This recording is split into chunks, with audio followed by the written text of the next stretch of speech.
Let me be upfront with you right now. Let me be completely, brutally honest with you because nobody else is going to tell you this truth.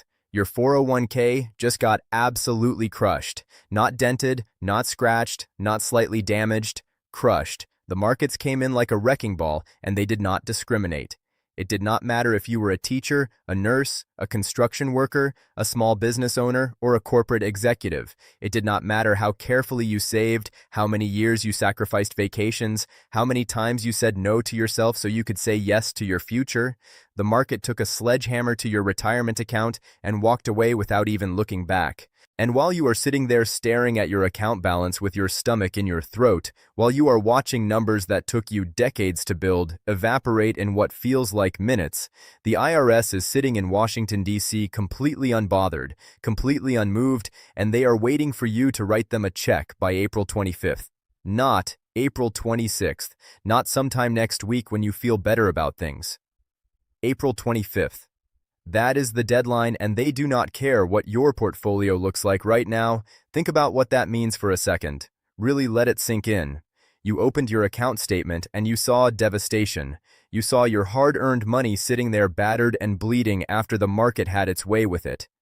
You probably felt sick. You probably felt angry. You probably felt helpless and betrayed and maybe even a little panicked because that money was not just numbers on a screen to you. That was your future. That was your retirement. That was the promise you made to yourself that one day you would not have to work anymore, that one day you would have enough, that one day you would be free. And the market just took a baseball bat to all of that. But here is the absolute gut punch that nobody wants to talk about. The IRS does not care about your pain.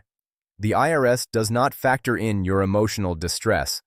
The IRS does not look at your account statement and say, well, this person really got hit hard. Let us give them a break this year. No, they look at the calendar, they look at what you owe, and they expect their money by April 25th, period.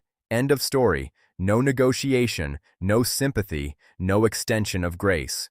This is the system you are living in right now. This is the brutal, unforgiving cold machine that you are up against.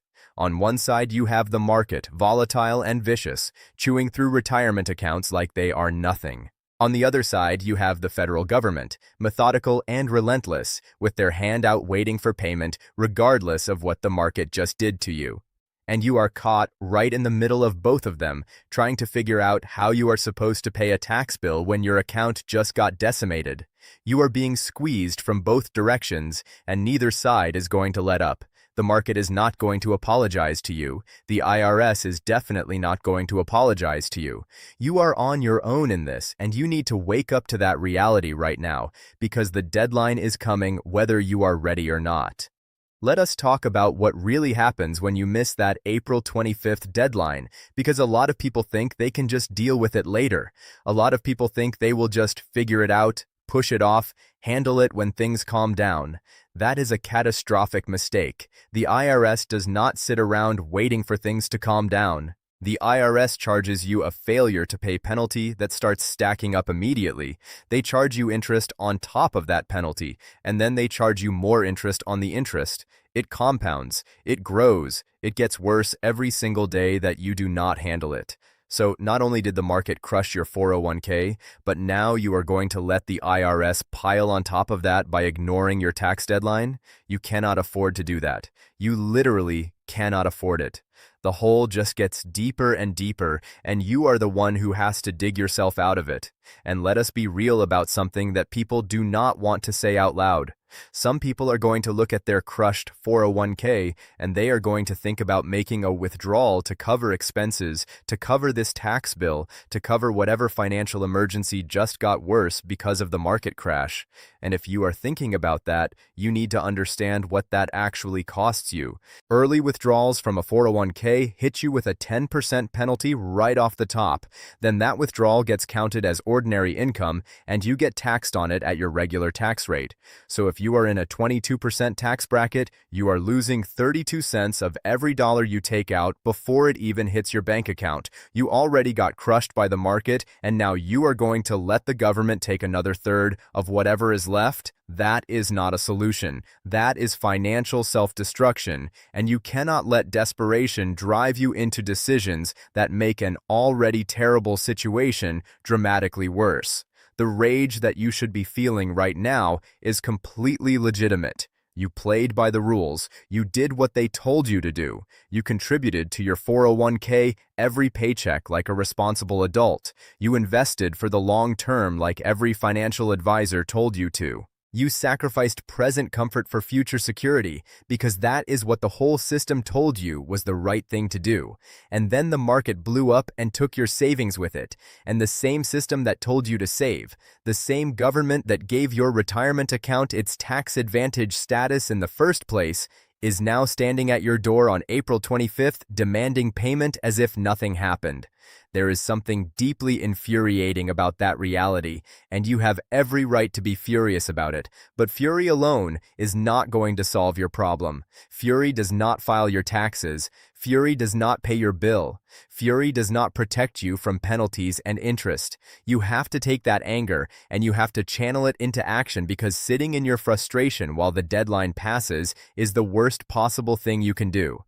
Here is what nobody is telling you loudly enough. You have options right now, but those options shrink every single day that you wait. If you act before April 25th, you still have the ability to negotiate, to plan, to set up payment arrangements, to explore every possible avenue for managing what you owe.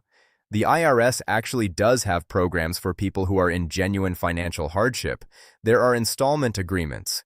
There are currently not collectible statuses. There are options that exist right now that will not exist for you if you blow past the deadline and force the IRS to come after you. The moment you miss that deadline, you go from someone managing a difficult situation to someone being managed by the IRS, and that is a completely different and far more painful experience. You want to be in the driver's seat here, not the passenger seat, and the only way to stay in the driver's seat is to move before April 25th. The market crash does not change your tax liability. That is the brutal reality that is sitting on top of everything else right now. Even if your account lost 30% of its value, even if you are looking at losses that make you physically ill, your tax obligation for the prior year was calculated on income that you already earned and distributions that already happened. The IRS does not go back and recalculate what you owe based on what the market decided to do to your portfolio afterward. What was owed is still owed. The number on your tax return does not magically shrink because your investments tanked. This is one of the most unfair and infuriating aspects of the entire situation, and yet it is completely, legally, absolutely the reality you are dealing with. The bill is the bill. April 25th is April 25th, and the longer you spend being outraged about how unfair it is, the less time you have to actually deal with it. You need to treat this deadline like your financial life depends on it, because in many ways it genuinely does. The people who come out the other side of a market crash in the best possible position are not the ones who froze, not the ones who panicked, not the ones who buried their head and hoped it would all work itself out. They are the ones who looked at the devastation, acknowledged exactly how bad it was, and then immediately got aggressive about protecting whatever they had left. They got their taxes handled. They stopped the bleeding. They made sure the IRS was not going to pile on top of what the market already did to them. That is the mindset you need right now. Not denial, not paralysis. Aggressive, clear-eyed action before April 25th wipes out your options. Your 401k got crushed, and that is a wound that is going to take time to heal. The market does eventually recover. Portfolios do eventually rebuild, but tax penalties and IRS debt do not heal on their own. They fester, they compound, they grow into monsters that are far harder to deal with than the original bill ever was. You are already dealing with one financial gut punch from the market. Do not let a missed tax deadline turn that one punch into a combination that knocks you completely off your feet. April 25th is the line in the sand. Everything you do between right now and that date either protects you or destroys you. The IRS is not going to warn you again. The deadline is not going to move for you. The market is not going to recover in time to make you feel better about writing that check. None of that is going to happen. What is going to happen is April 25th is going to arrive exactly when it is supposed to. And when it does, you need to be ready. You need to be paid up, and you need to have protected yourself, because nobody else in this entire system is going to do it for you.